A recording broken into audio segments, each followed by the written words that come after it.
ჩვენმა საზოგადოებამ, ჩვენმა საქართველომ გამოგვაფხიზლა და გვითხრა, რომ ბევრი ადამიანის ადგილი არ იყო ჩვენს გვერდზე. აი იმ მეტროვეების, იმ საშუაველზე მოსული ხალხის, რომელიც აი ესევე საშუაველზე გადაიბარა ქართულმა ოცნებამ, რომ ერთმანეთში არ გოცა ეს ხალხი მას. აქ არიან პატრიოტები და მე ვეუბნები ივანიშვილს, რომ არ არსებობს ორი საქართველო. საქართველო არის ერთი და ჩვენც და მათაც უნდა ემსახურონ იმ საქართველოს, რომელიც მიდის ევროპისკენ. ეს არის ერთადერთი გზა, გზა ილიასი და გზა ყველა ქართული პატრიოტის, მრავალწლოვანი საქართველოსი. და ამიტომ მე მინდა გითხრათ, მეგობრებო, გამარჯვება შენ საქართველო! გამარჯვება შენ საქართველო!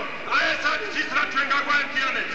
მე დარწმუნებული ვარ, ევროპული საქართველოს იდეა გააერთიანებს ყველას, მათ შორის ვინც იქით ფლანგზე დგას. ჩვენ არ გვაქვს საქართველოს. ჩვენ არ გვინდა დაყოფილი საქართველო. ჩვენ არ გვინდა ცისფერ და წითელ ფერებად დაყოფილი საქართველო. ჩვენ გვინდა ერთმუშტად გაერთიანებული საქართველო. ჩვენ გვინდა ევროპული საქართველო.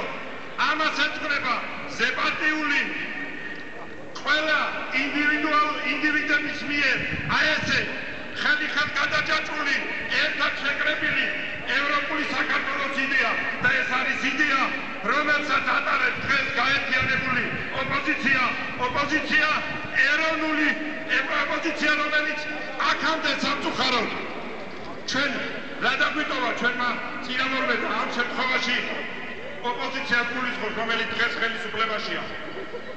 ჩვენ დაგვიტოვა ნულოვანი სტანდარტი ოპოზიციის.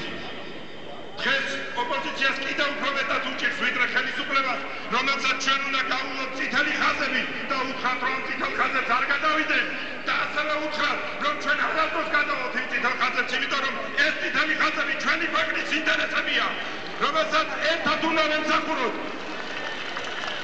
დღეს ოპოზიციისთვის არა იმიტომ არის რთული დღეები, მეგობრებო, რომ ძალიან ბევრი თქვენთაგანი სრულიად უმიზნელოდ სამსახურიდან არის გაშვებული.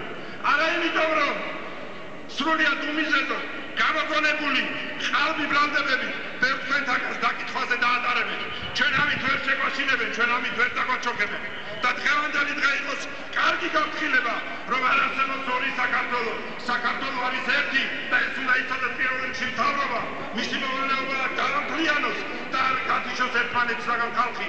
ჩვენ ვართ ოპოზიციაში დღეს, მაგრამ ჩვენ ქვეყნის წარმატება